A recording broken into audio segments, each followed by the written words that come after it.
এই মহিলা প্রতিদিন অজগরের সাথে ঘুমাতো, কিন্তু কেন জানলে অবাক হয়ে যাবেন। শখ করে এক মহিলা অজগর সাপ পুষতেন। শখের বশে মানুষ কুকুর পুষে, বিড়াল পোষে, কিন্তু এই নারীর প্রিয় ছিল সাপ। সাপটিকে তিনি নিজে খাওয়াতেন, গোসল করাতেন, তার সাথে খেলতেন। শুধু তাই নয়, রাতে সাপের সাথে এক বিছানায় ঘুমাতেন। ছোট থেকে এভাবে লালন পালন করেছেন সে অজগরকে। আদর যত্ন পেয়ে সাপটি ধীরে ধীরে বড় হতে থাকে। একদিন তার আকার হয় বিশাল, কিন্তু হঠাৎই একদিন সাপটি নিশ্চুপ হয়ে যায়, খাওয়া দাওয়া বন্ধ করে দেয়, কুণ্ডলি পাকিয়ে এক জায়গায় বসে থাকে। কিন্তু রাতে ঠিক আগের মতোই নারীটির শরীর ঘেঁষে ঘুমায়। এ নিয়ে চিন্তিত হয়ে পড়েন তিনি। সাপটির কোনো অসুখ হলো কিনা তা নিয়ে দুশ্চিন্তায় পড়ে যান সেই নারী। তার ধারণা অসুস্থতার কারণে সাপটি কোনো কিছু খেতে চায় না, সব সময় গুটিসুটি মেরে বসে থাকে। এভাবে কয়েকদিন পার হয়ে গেল, কিন্তু তারপরেও তিনি কোনো কিছুই খাওয়াতে পারছিলেন না সাপটিকে। শেষ পর্যন্ত বাধ্য হয়ে তিনি নিয়ে যান চিকিৎসকদের কাছে। চিকিৎসক সাপটিকে ভালোভাবে দেখে জিজ্ঞেস করলেন সাপটি রাতে কোথায় ঘুমায়। মহিলাটি তখন বললেন যে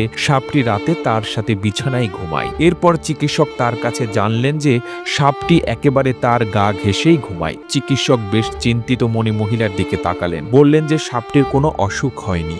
এই কথা শুনে সেই নারী আশ্বস্ত হলেও পরক্ষণে চিকিৎসকের কথা শুনে তার মুখ ফ্যাকাশে হয়ে গেল। তার মাথায় যেন আকাশ ভেঙে পড়ল। চিকিৎসক বললেন, আপনার সাপের কোনো অসুখ হয়নি, সে আসলে আপনাকে গিলে খাওয়ার পরিকল্পনা করছে।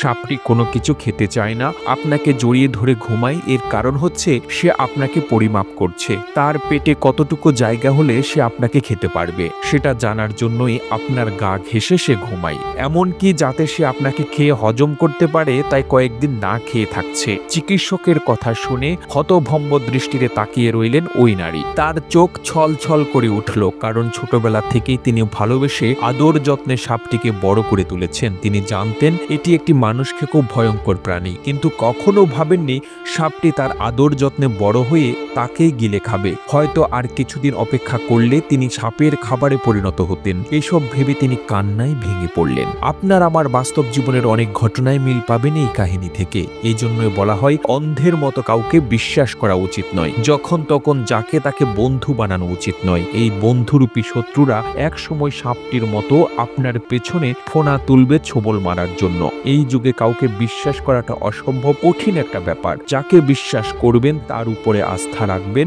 সেই প্রতারণা করবে আর বিশ্বাস ভেঙে কষ্ট দেবে। আসলে ভুলটা আমরা নিজেই করি, নিজের অজান্তে আমরা বিশ্বাস করে বসি ভুল মানুষকে, আর এজন্যই আমাদের কষ্ট পেতে হয়। সেই সুযোগ আপনি কি দিতে চান?